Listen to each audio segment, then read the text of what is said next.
Pasha and Daniella, welcome to Real Pod. I'm so happy to have you. Thank you. Thank you for having us. Of course. It was so fun the first time we met. Out of nowhere, Max and I were trying to do our first dance, and we got connected through mutual teams, and I learned about your course, which now I tell everyone. I have a friend currently who's doing it on your site. Yep. I think it's the best ever. They're always like, okay, so we get to work with them. I'm like, I just got really, really lucky, but I'm like, it's just as good through the course. I'm like, because we had to take the whole course through. So that was such a fun experience, and I'm so glad now to have you. Thank you. Have you guys done many podcasts? Do you ever do them together, or is this like new? Actually, this is the first time together, yeah. Oh my God. And a Real Pod exclusive. Yeah. Good luck. Plot twist. So I actually don't know if I'm super familiar with both of your stories as professional dancers and how that actually led you guys together, because it's almost like upon meeting you, you seem like the perfect match, but I can also see like how you guys probably had different experiences. Thank you, yeah. Well, basically, I started dancing when I was 6 years old because my mom is a guidance counselor in a high school, but she also has her license in psychology. So she has a double master's in that. And growing up, I was very, very active. So it wasn't just me running around the house and her telling me to calm down. It was more so like I couldn't sit still, and it was getting to a very extreme point where in school I couldn't focus. I was getting distracted by flies and all that stuff. So my mom took me to a doctor, and the doctor basically diagnosed me with ADHD. And she was like, okay, this is challenging, but I want to kind of do it without the medication because they put me on medication. So her being a psychologist, she did different games with me, and she was working in her high school, and basically in the high school she had a parent who came in and talked about her daughter, how she enrolled her in dance and it helped her in school and stuff. So my mom was like, interesting. She took me to my first dance lesson, and I basically fell in love, and I started doing better in school and started being able to focus more. And it just, instead of a hobby, it turned into like a lifestyle. So it was just something I couldn't live without anymore. And all my attention, all my emotions, all my hard work, everything went into one thing so that I was able to focus better in life situations. That's basically how I started. And funny enough, I've known Pasha pretty much my whole life. We had the same dance teachers. Wow. Mm-hmm. Because you were both so elite at a young age that you were out there training in the same circles. Well, where we started and we went to the dance studio, like, it's nothing but serious dance. Like, you can't just do dance as a hobby there. Like, our teachers were very serious about ballroom dancing and making you into a champion. Like, we wanted to be champions from the get-go. It wasn't like, oh, let's dance a little bit on the side and then do something else. It wasn't like my hip hop class my mom dropped me off at. Probably not. You never know. You might be a hip hop prodigy over here. So. I wasn't. But I feel like there's two types, right? There's like 90% of kids where the mom's like, oh, they throw you in, or the dad's, ballet or whatever because your friends are doing it, but it's not like serious. And then there's, wow, you're really talented. We want to put you in a place where you can thrive and we can reach your potential. And that sounds like what this was. Yeah, I mean, we lived it. We breathed it. This was all we knew. So when we did have the same goals and teachers and all that, it made it a little bit easier, But we were competing at the same competitions all over the world as well. But thankfully, at one point, I mean, not thankfully, because I was really sad about it, my partner dropped out. He was like, I'm into girls now, and that's all I want to do is be with different girls. And I was like, great. It's my best friend. And hockey. Like, my best friend is basically dumping me for a girl and hockey. Great. And then I was like, well, I have to look for a new partner. So I met this other guy, and it wasn't a great relationship. It was just not great. And Pasha happened to be looking for a partner. And then all of a sudden, like, our worlds just, like, fate. I don't know. Our dance teacher called us, and he's like, all right, Pasha's looking for a partner, which, funny enough, she was on Dancing with the Stars. She got casted, right? Well, this is the reason why. So yeah. I was with my partner for many, many years together as well, and she got casted to be on Dancing with the Stars, and this is how we stopped dancing together. So I was looking for a new partner. I mean, it's a lot of full circle moments that are tied up together pretty. Now that you look back on it, it's pretty crazy. Our coaches, they saw, like, they're like, look, this girl is very, very talented. and I think you should, try dancing with her and everything. She has this X factor that you can't teach. She's amazing. So you'll see it's all gonna work out. And I reached out and I asked for a tryout. Something that's coming to mind is just about like your childhood experiences. At the time, did you think like, oh, I'm missing out on these quote normal experiences at school? Did you care? Do you ever reflect now and think, I didn't have that, but I sacrificed it to get here? Because when we think about the competitive dancers, I mean, I even think of Julianne and Derek Hupp, you think of like their childhood, and it's not the traditional childhood. You know what? I grew up with a single mom who literally tried to give me, she didn't try, she gave me the best life I could have possibly had. And by her not knowing where this can take me, she took a huge risk by spending just so much money, because the ballroom dance industry is not cheap. And we didn't have money growing up. So for her to work 3 jobs to get me 1 dance lesson a week or in 2 weeks, that's all she could afford. I was so in love with it that I didn't need like the side hustle of my club life, or I didn't need the drugs, the alcohol. I was just so in love with dancing that I didn't feel like I was missing out. And then, to be honest, I never felt like I was missing out because my mom allowed me to also have my own life, where if my friends invited me somewhere, I went. And she wasn't like controlling. She was just like, here you go, this is what you can have, and go ahead, take it. So she gave me more than everything I could have ever imagined for myself. So, which hopefully I can give my baby one day too. I'm sure you will. Pasha, what about yourself? It's interesting because I think I was so obsessed with dancing, competing, and I think I loved the competition aspect of it, right? Like, I think I loved the mental game about it, about staying focused. I read all those books, about being present in the moment, the strength of your focus. I loved every part of it. And I was so obsessed. And I remember no matter what I was doing, whether I was in school, I was always, my head was always in dance. My head was always there. And I feel like I was completely oblivious to the outside world, what was happening, because a couple of years ago, this boy from my high school, he wrote to me and he goes, congratulations on all your success. And he goes, now all those like people who were like laughing at you in high school, that were like kind of bullying you and everything because I did a couple of performances, whatever, like now they will see that you succeeded. And I go, what? Somebody laughed at me? I was bullied? Like, I was really cool. Yeah, like that's what I'm saying. I was so like obsessed with what I was doing, and I loved it so much that I feel like I didn't ignore it on purpose. I just missed the fact that somebody was making fun of what I was doing, or so for me it was like, this was my experience. Only when somebody pointed it out I noticed it. As you guys describe your childhood dancing and the way you came to be on a show like Dancing with the Stars and to be at the level you're at, and to your point about the mindset books, I mean, and you said a sport. It is a sport. Like, what you are demanding of your bodies and how you're competing, it's really intense. And I know from my experiences in volleyball, I had a lot of performance anxiety. I had a lot of nerves. How has that been, and what are your mindsets like to perform and maintain good mental health? Well, I think there's definitely a fear factor, but I think that's the reason why we kept doing it. Because I think if it was easy and it wasn't challenging, I probably wouldn't be doing it. It was every time stepping over yourself, and, under pressure, are you going to crack or are you going to thrive, right? So every time it's a live performance, right? It's not something you can redo. So you go to a competition, this is your shot right now. And in this moment, you have to be good. You have to deliver.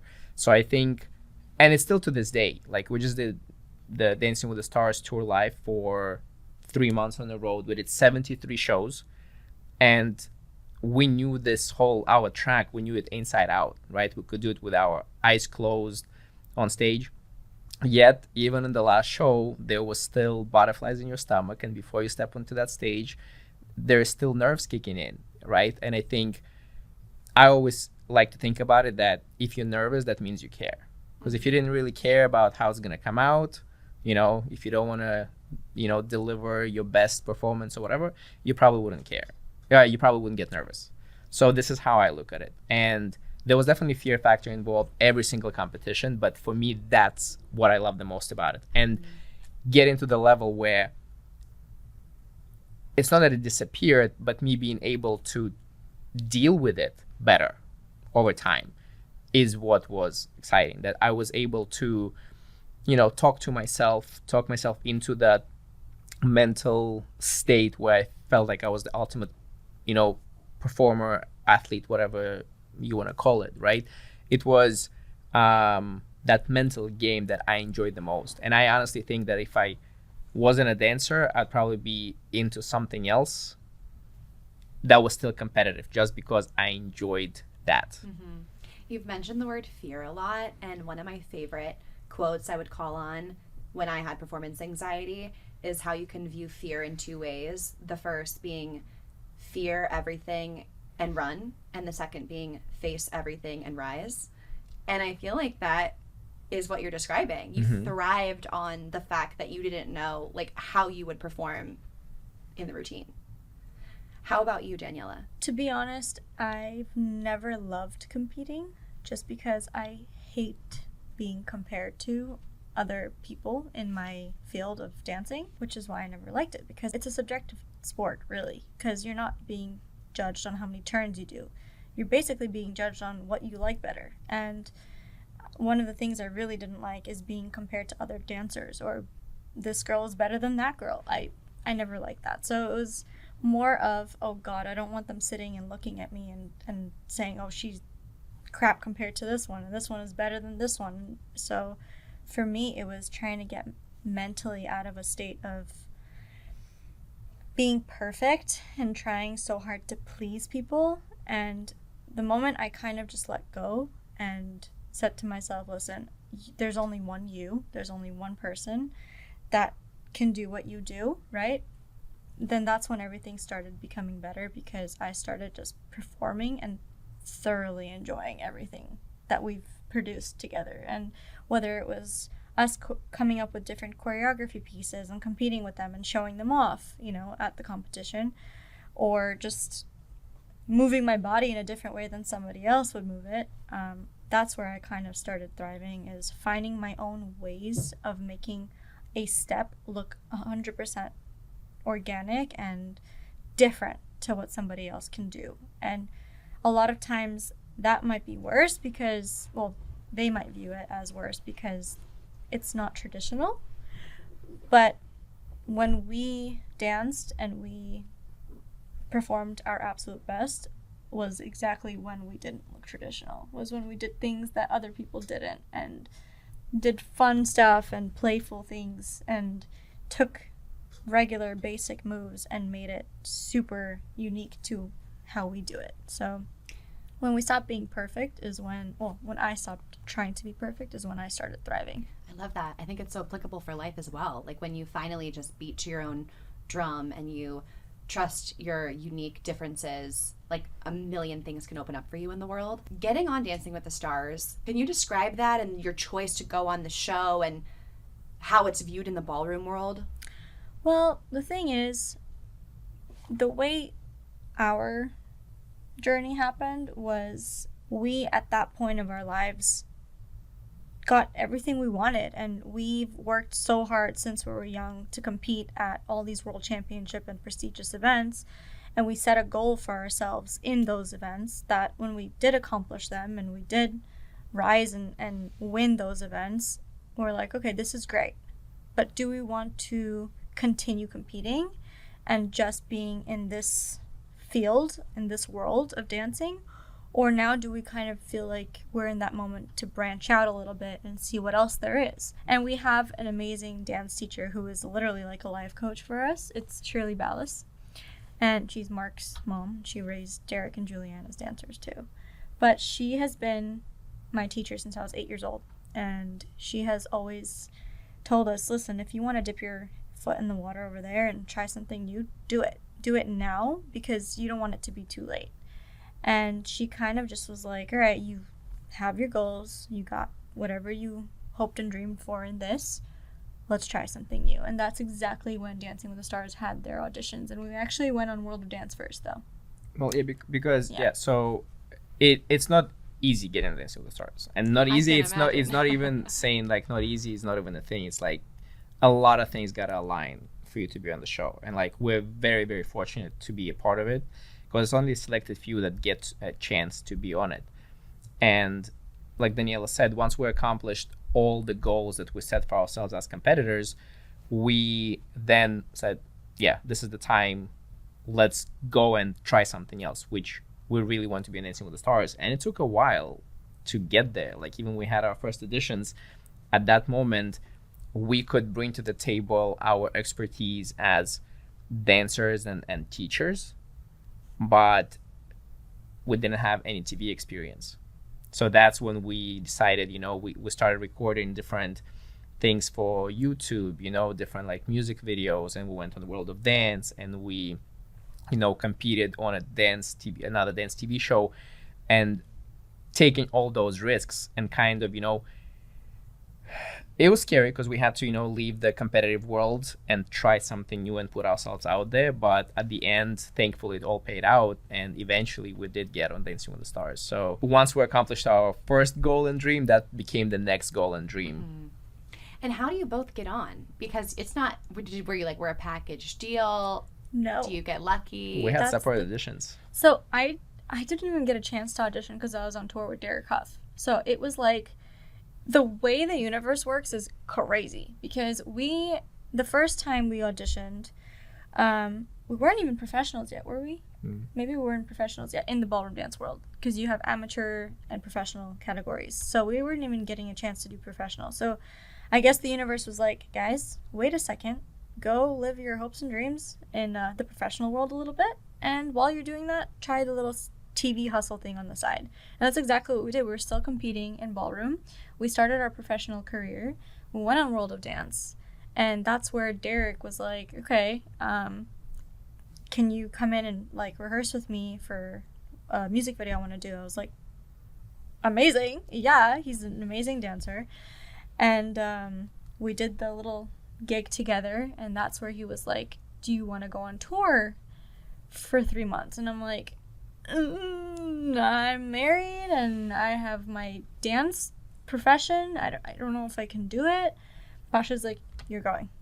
He's like, you're going. I'm like, babe, it's 3 months long. Like, I'm not going to be able to like survive there without you there for even a week. And he's like, you're going.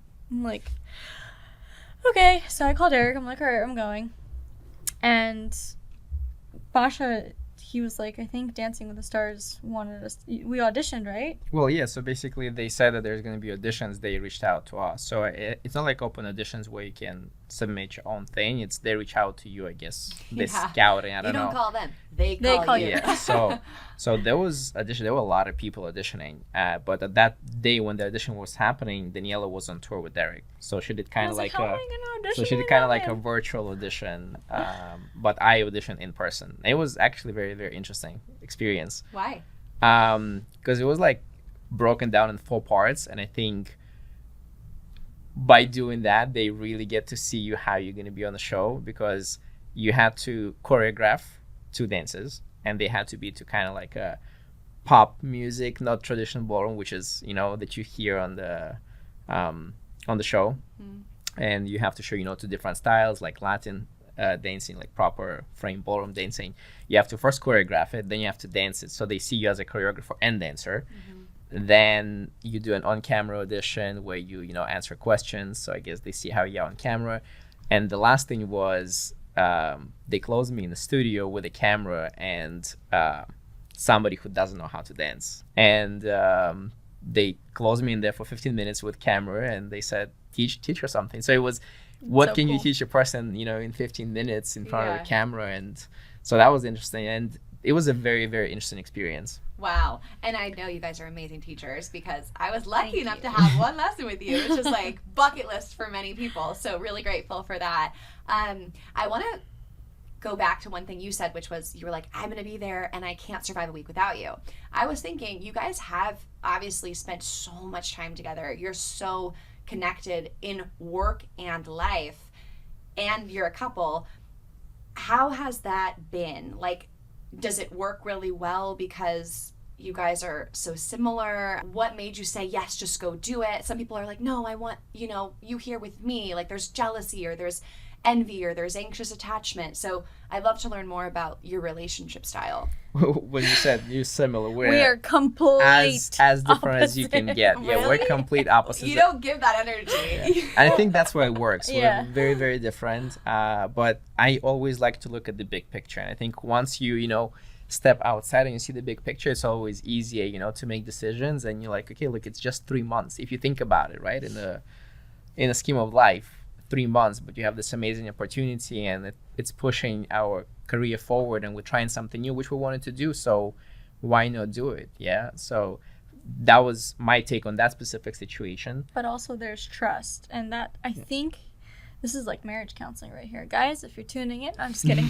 But trust is a huge thing and it plays a huge role because without trust, if you're looking into our lives and what we've done in our career, you'd be like, why is she up close and personal with this guy? Why is he so close to this other guy? But we have like that upbringing where for us, this is normal. Like to touch someone's shoulder like this without sexual intimacy feelings or whatnot is normal. And our whole lives, we've been taught to look into each other's eyes and like feel each other up because that's how you ballroom dance. Like it's a very touchy-feely sport, and for us it's super normal and there's a lot of trust that goes into it because if he was dancing with another girl while we were competing, like I trust that he won't go and do something, and if he does, like peace out. That's just how we are.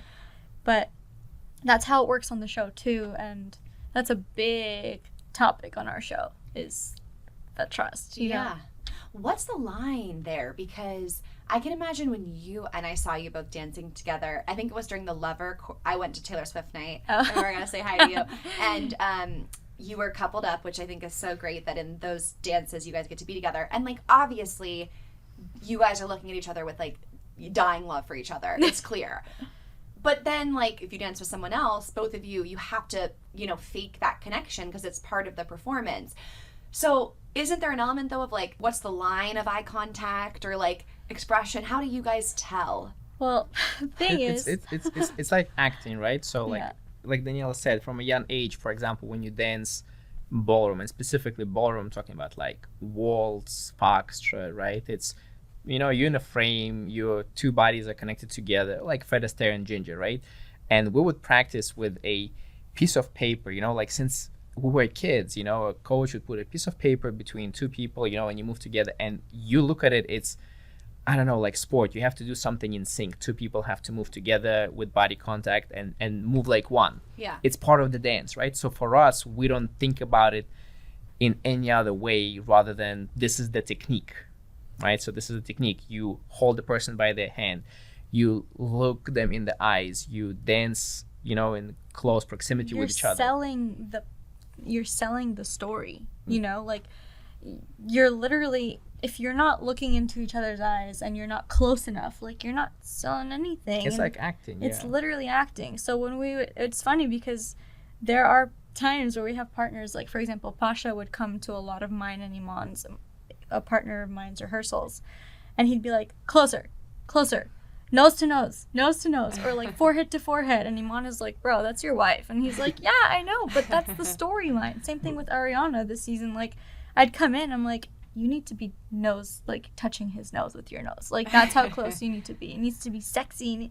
And she's like, okay, like this is weird, but okay. And it's so funny to like see us in a same room with our partners because they're like, what are you saying? Even Joseph last season was like, you're married, and I'm like, yeah, but we need to be selling the story. Yeah. Like it's not, I want to win the Mirrorball trophy. Seriously. But it's probably really helpful though when you are in there and you're saying it, because then they probably feel like a level of comfort. So the trust though, where does like that trust come from for you both? Because I know that's hard for a lot of people in relationships. I think it's self-worth. If you don't have that self-confidence and you're trying to look for that confidence in someone else and you're confiding in them and you're like, help me be better, that's when you're not gonna find the right person for you. And if you don't have that, and if somebody goes out and cheats on you, or if he does have eyes for someone else, and you're like, no, please come back, that's not self-worth. And you should know your worth and know that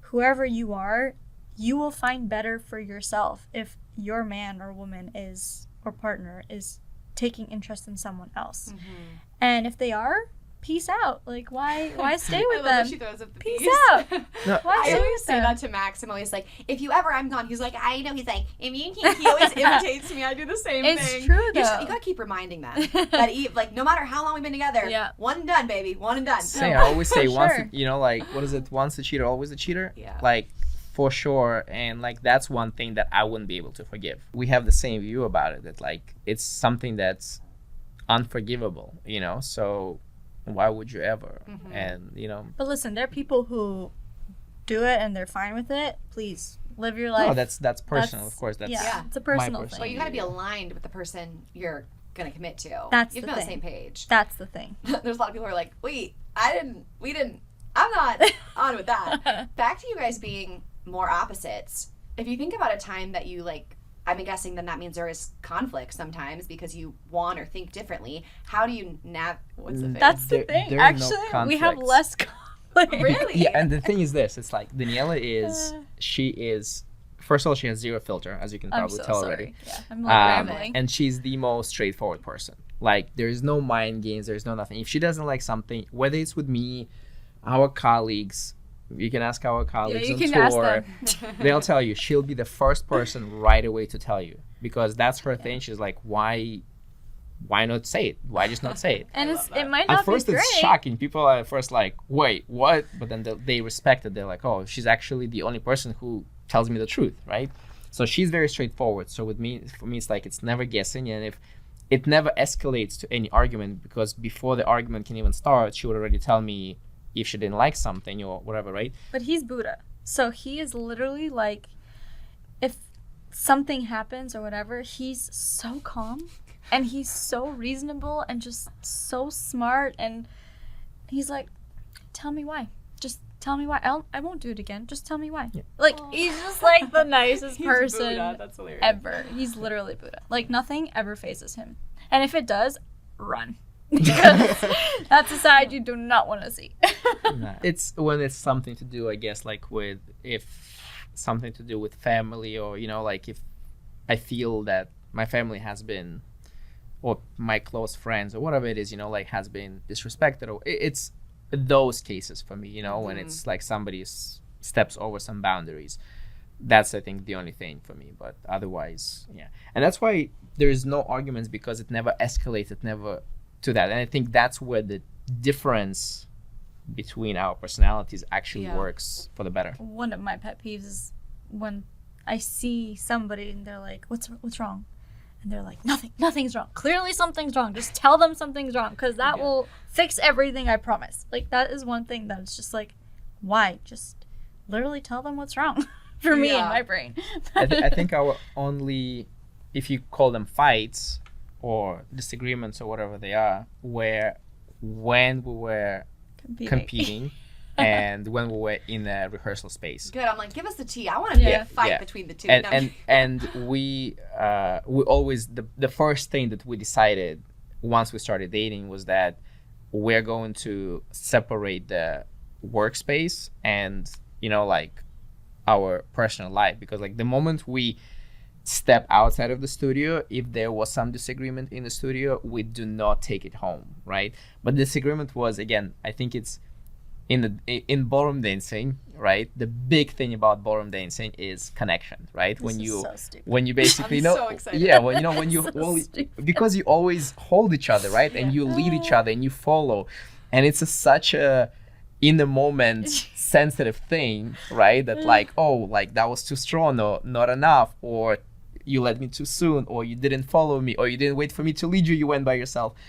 And that's the thing, because it is you can't just like perfect it. It will always be an in the moment thing that, you know, you have to find on that day, in that second, to be perfectly aligned. And once it's not, it doesn't feel great. But the worst part is it's when you get into like a heated argument and you're in the studio and we're not yelling at each other, but I'm like, you could have been like less aggressive in the connection, and you're like, no, I want more, and then we're like really getting at it, and then we're like, crap, we have to go home, and we get home and he's like, oh, you can't be mad at me here, and I'm like, dang it. It's like safe zone. You like touch the house and you're like, you can't be mad. That's it. Can't be Yeah, mad. that's it. But that was really our like only thing, and it only had to do with like specifically like technical aspects of dancing. So I felt it was more like a work argument, you know. Yeah, definitely. So when though did you begin to date? Like when did it go from we're having thoughts, but how do I say it? Because what if he or she's not feeling it and then I ruin the partnership? So as a ballroom dancer, I feel like we grow up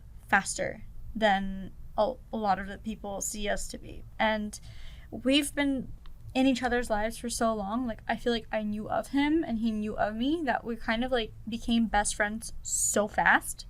And we kind of knew each other so well, so fast. I also felt right away. I was like, I know she likes me. So It's it's like, it's if we're gonna like, if I take that step, you know, further forward, Yeah. there You're won't like, be "This is like, my wife." there won't be a rejection. So. But also like, he was so cute. I mean, he's still, look at him. But like, I was like, oh, he's so cute. And then I tried really hard. I was like, okay, we're going into a show. We booked a show. And it was like a 4-hour drive or something like that. And I was so giddy. I was like, oh my God, he's so cute. He's so cute. But I'm not going to like try to make it obvious. Clearly, I didn't do a good job. And I just remember being like, well, are you going to take your girlfriend out or something? He's like, I don't have a girlfriend. I'm like, oh, dang it. Are you going to take your boyfriend? He's like, I don't have a boyfriend either. And I was like, okay, so he might be interested in me. And I'm like, oh my God, he doesn't have a girlfriend or boyfriend. I have a chance. And I started like really trying hard. I kind of leaned over and I kind of made a move on him. And the rest was history. Like, I just knew of him for so long, and he has such a reputation in the ballroom world. First of all, he was like champion on champion. He was winning everything. Right. My mom knew him more than I knew. Like, my mom was close with him, so it was crazy. Like, our families were right away. We knew of each other, so we were super close. And my mom was probably his biggest fan. And she always wanted me to be with someone like him too, because like the way he took care of his partners was just unmatched. I remember seeing them in the dance studio, and he would bring her water and he would like do her shoes, and it was just such a gentleman. And I just right away fell so hard for him, and I've always wanted to like, you know, have a guy like that. Aww. So I remember when I told my mom, I love this Yeah. podcast thing. I'm finding out so much. yeah, and I remember telling my You mom. don't tell me this every day. I It's don't. thank But you. I remember telling my mom, I was like, Mom, he's so cute. Like, what do I do? Like, I don't know if I should. She's like, he's a nice guy, you know, just trust your instinct, trust your gut. And then when I told her we started dating, she was like, when's the wedding? When's the wedding? And she was like so happy. How crazy that, does mom ever take credit? Like, I put you in dance. Never. Really? Never. That's the Aw. thing. Like, she never takes credit. She always says it's me, my doing, which is not, because I wouldn't be where I am without her. And my mom literally sacrificed everything for me to do what I want to do. And I remember her telling me, I was like, Mom, why don't you go on a date with this guy, or like just she's like, you're my life. Like, until you're up and running and on your feet, then that's when I choose to go and explore and be with a guy or whatever. And that's what she did. What a selfless, Which is crazy. mama. She sounds She's amazing. the best. Aw. And is your family in the States? Yes, my family's in the States, and my parents, same thing. They immigrated here, you know, and they came literally with nothing, and they left their life. They took this giant leap of faith, left their life that they knew, their jobs, their careers, you know, the safety, right? Came here and took every job they can, working for minimum wage, like Daniella said, you know, and just for us to afford a couple lessons a week, just so we can keep pursuing our dream. And again, if it wasn't for them, there would be no chance we would be where we are today. And Yeah. you guys are both so successful now. It must just be surreal. Like, some days you probably are like, wow, we really did the thing, and we did it together, and we made it. That's crazy, because sometimes like we'll have long drives and talk about where we started from. We had nothing. We literally had nothing. We traveled to competitions in England, and our choice was to go and compete. So you buy the ticket to fly there. obviously the hotel. You pay for everything when you're competing. And there's no sponsorships. and costumes. So we had a suitcase that was half of it was dance shoes and dance costumes, and the other half was cup noodles. We took with us to England because we were there for a week competing, and that's all we were eating. Wow. We were eating cup noodles, just like we can find free hot water right in the hotel room. So we had to pack it because we couldn't afford to spend money eating there while we're traveling. Wow. And now you are celebrities, Dancing with the Stars, icons, phenoms, parents. I mean, last but most importantly, Nikita, how has it been growing your family? It's amazing because I feel like a lot of people view children as the moment you have kids, you got to stop what you're doing and stop doing what you love, and you can't travel, you can't do this. There's so many negatives that come with it. And we just got off a 3-month tour all over America, went to 2 countries, went to Canada and back twice. She has traveled all across with us, and she has been traveling more than I think I've done in my whole life. And we had the best time. She's such a good trooper. She's in the little back room with us on tour, and the first thing she does is she curls up into the window, looks out the window, makes sure she's in her new surroundings, and then she goes off the bus. She's living her best life. For her, she doesn't she doesn't know what it's supposed to be, right? She doesn't have a reference point, and I feel like for her, home is as long as we're there. I think that's when she feels like, oh, I'm home, even though that home was a bus for us for 3 months, right? And every day was a new city. But as long as she was waking up next to us and she saw our faces, I guess that was the association with what home is. And right now, when we came home, it's still the same thing. Right. It's crazy because me being a mom, I feel like I've never been so happy and so fulfilled when we are, all the 3 of us, because I feel like now I'm truly living my best life with her here, and we have such a good marriage. We've had a good marriage before her.